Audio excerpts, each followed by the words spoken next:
Mix અનાજથી તૈયાર થતો ખીચડો કોઈ લોકો 5 ધાનથી, કોઈ 7 ધાનથી, કોઈ 9 ધાનથી તો કોઈ 11 ધાનથી તૈયાર કરતા હોય છે.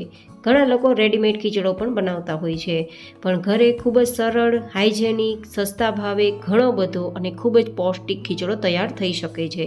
તો આજ ડિમ્પલ્સ ડિશીસમાં એકદમ યુનિક ટ્રેડિશનલ આપણે 11 ધાનનો ખીચડો એ પણ જુદી જુદી 2 રીતે તૈયાર કરીશું, જેથી નાના મોટા બધા જને પસંદ આવે અને આ મિલેટથી કે મિક્સ અનાજથી તૈયાર થતો ખીચડો જે ખાય તેને પૂરા પોષક તત્વો મળીને આખું વર્ષ તે હેલ્ધી રહી શકે અને શરીરની એનર્જી બૂસ્ટ કરી શકે.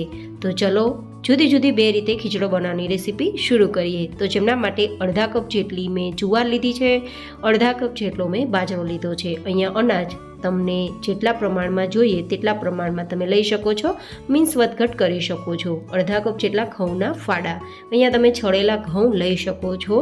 સાથે આપણે લઈશું અડધા કપ જેટલા આખા મગ, અહીંયા તમે મગની દાળનો ઉપયોગ પણ કરી શકો છો, પણ મેં બધા જ આખા અનાજનો ઉપયોગ કર્યો છે. સાથે અડધા કપ જેટલા ચોખા, અહીંયા તમે ખીચડીના ચોખા કે પછી ભાતના ચોખા લઈ શકો છો. સાથે અડધા કપ જેટલા આખા ચણા લઉં છું. અને હવે 7મું અનાજ લેશું આપણે અડધા કપ જેટલા મઠ. અહીંયા આપણે સૂકા જે અનાજ કહી શકાય તે મેં 7 ધાન લીધા છે. તો હવે આ બધા જે ધાન છે તેને મિક્સ કરી અને 1-2 વાર સાદા પાણીથી ધોઈ લેશું, જેથી અનાજમાં રહેલ કચરો નીકળી જાય. ગાઈઝ, બહાર આપણે ઇઝીલી ખીચડો મળી જતો હોય છે, પણ એ ઘણા સમય પહેલાં બનાવેલો હોય છે, તો ઘણીવાર ખરાબ પણ હોઈ શકે.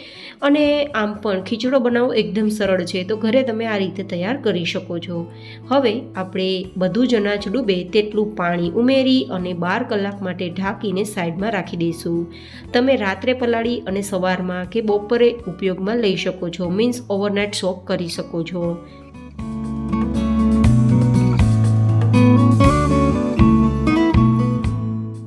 હવે બીજે દિવસે હું છું 12 કલાક પછી, તો આ રીતે આપણો બધા જ અનાજના દાણા એકદમ સરસ સોફ્ટ થઈ ગયા છે. આ રીતે ચણાનો દાણો કે પછી જુવારનો દાણો ચેક કરી લેવાનો, 2 ફાડા થઈ જાય તો સમજવાનું બરાબર પલળી ગયા છે. તો અનાજ બિલકુલ કૂક થતાં સમય નહીં લાગે અને કાચા પણ નહીં રહે. હવે આપણે ટ્રેડિશનલ આપણો ખીચડો તૈયાર કરવા માટે હું માટીનું માટલું લઉં છું. તમે અહીંયા કોઈ પણ પ્રકારનું સ્ટીલનું વાસણ પણ લઈ શકો છો. જો કે તમે અહીંયા એલ્યુમિનિયમનો ઉપયોગ ના કરો તેવું મારું સજેશન છે. તો હવે આપણે અહીંયા ખીચડાને માપ માટે કોઈ મોટો વાટકો કે પછી કપને મેજર કરી લેશું, જેથી આપણે બરાબર તેમાં પાણી પણ ઉમેરી શકીએ અને ખીચડો પરફેક્ટ તૈયાર કરી શકીએ. તો લગભગ 1 મોટા વાટકા જેટલો ખીચડો હું અત્યારે આ રીતે માટીના માટલામાં ઉમેરું છું. કપથી જોઈએ તો લગભગ 2 કપ જેટલો આપણો આ ખીચડો હશે અને 4 વ્યક્તિને થઈ શકે તેટલો આપણો ખીચડો તૈયાર થશે.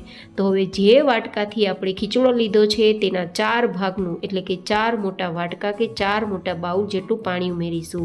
ખીચડો થોડો લિક્વિડ ફોર્મમાં જ આપણે તૈયાર કરવાનો છે, કારણ કે જેમ એ ઠંડો થશે તેમ ઘટ થશે. તો મેં અહીંયા 4 કપ પાણી ઉમેરેલું છે. હવે 2 ચમચી જેટલા કાચા મગફળીના દાણા ઉમેરી દઈશું અને 4-5 ચમચી જેટલા વટાણા, 2 ચમચી જેટલા તુવેરના દાણા, 2 ચમચી જેટલા લીલા વાલ ઉમેરી દઈશું.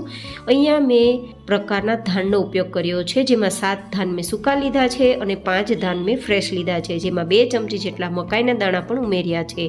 હવે સ્વાદ પ્રમાણે કે 1 થી 2 નાની ચમચી જેટલું નમક ઉમેરી દઈશું અને આપણો ખીચડો ઉભરાય નહીં તેના માટે ઘી ઉમેરી દઈશું. તમે અહીંયા સિંગ તેલ કે તલના તેલનો ઉપયોગ પણ કરી શકો છો.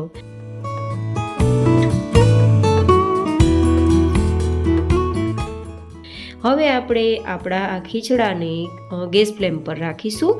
તો ગેસની ફ્લેમ આપણે અત્યારે હાઈ રાખીશું અને પછી હું તમને આગળ બતાવીશ ત્યારે આપણે ગેસની ફ્લેમ મીડિયમ ટુ લો કરવાની છે. તો અત્યારે આપણે ઢાંકી દઈશું અને હાઈ ગેસની ફ્લેમ પર લગભગ આપણા ખીચડામાં એકાદ ઉફાણ આવે ને ત્યાં સુધી થવા દઈશું.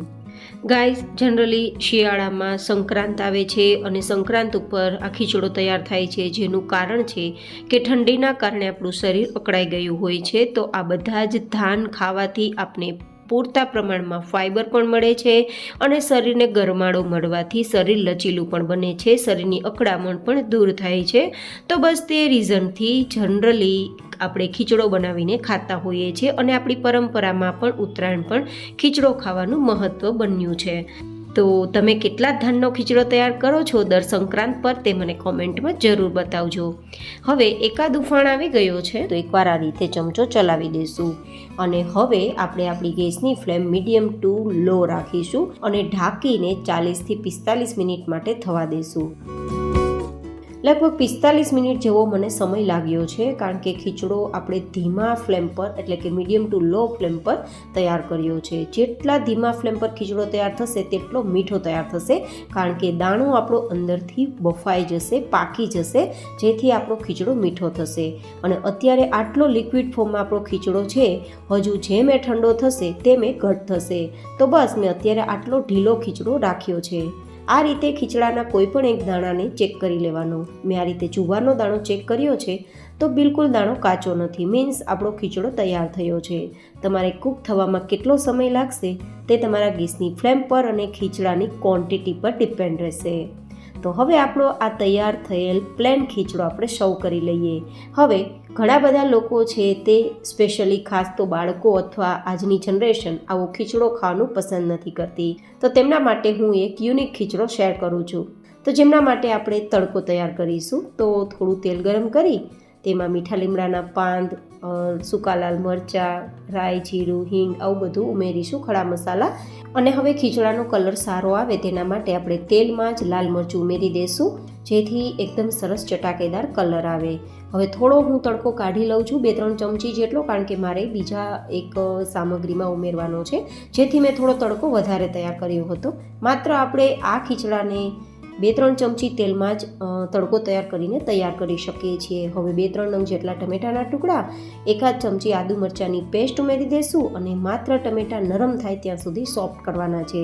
સાથે 1 ચમચી મકાઈના દાણા, 1 ચમચી વટાણાના દાણા, 1 ચમચી લીલા વાલ અને થોડી તુવેરના દાણા આપણે ઉમેરી દઈશું. થોડો સારો લુક માટે મેં થોડા રાખ્યા હતા તો ઉમેરું છું, જોકે ઓપ્શનલ છે, માત્ર ટમેટા ઉમેરી શકો છો અને ડુંગળી પસંદ હોય તો ડુંગળી પણ ઉમેરી શકો. હવે તડકાના ભાગનું હળદર અને મીઠું, થોડું લાલ મરચું અને થોડું ધાણા જીરું ઉમેરી દઈશું, જે સ્વાદ પ્રમાણે ઉમેરી શકાય. આ રીતે મિક્સ કરી દઈશું અને આ બધા જ શાકભાજી નરમ થાય ત્યાં સુધી ધીમા ગેસની ફ્લેમ પર પાણી ઉમેર્યા વગર કૂક કરીશું. લગભગ 1 મિનિટ પછી આપણા બધા જ શાકભાજી કૂક થઈ ગયા છે, કારણ કે ફ્રેશ છે અને સોફ્ટ થતાં સમય નથી લાગતો. તો થોડા કાજુના ટુકડા ઉમેરી અને હવે આપણે જે તૈયાર કરેલ બાફેલો ખીચડો છે ને, પ્લેન ખીચડો, તેમાંથી હું થોડો ખીચડો એટલે કે 4 થી 5 મોટા ચમચા જેટલો કે પછી 1 થી 1.5 કપ જેટલો આપણો તૈયાર પ્લેન ખીચડો આમાં ઉમેરી દઈશું અને મિક્સ કરી દઈશું. તો આપણો એકદમ સ્પાઇસી ચટાકેદાર ખીચડો તૈયાર થઈ જશે. તો જે લોકો પ્લેન ખીચડો ખાવાનું પસંદ નથી કરતા અથવા તો આજની જનરેશનને ખીચડો નથી ભાવતો, તેમને તમે આ રીતે તૈયાર કરીને ખવડાવજો, એ જરૂર ખાશે અને તેમના પોષક તત્વો પણ તેમને જરૂરથી મળી જશે. તો ધાણા સ્પ્રિંકલ કરી ધેન સર્વ કરીશું. આ ખીચડો પણ ઠંડો થઈ ગયા બાદ ખૂબ પસંદ આવશે. પછી પ્લેન ખીચડો હોય કે મસાલા ખીચડો હોય, તમે કઈ રીતે તૈયાર કરો છો, કેટલા ધાનનો ખીચડો તૈયાર કરો છો, મને કોમેન્ટ બોક્સમાં જરૂર ફીડબેક શેર કરજો. ઉપરથી લીલા ધાણા, ટોપરાનું છીણ અને કાજુથી ગાર્નિશ કરી ધેન સર્વ કરીશું. ફરી મળીશું એક નવી જેન હેલ્ધી રેસીપી સાથે. ત્યાં સુધી stay healthy and stay happy.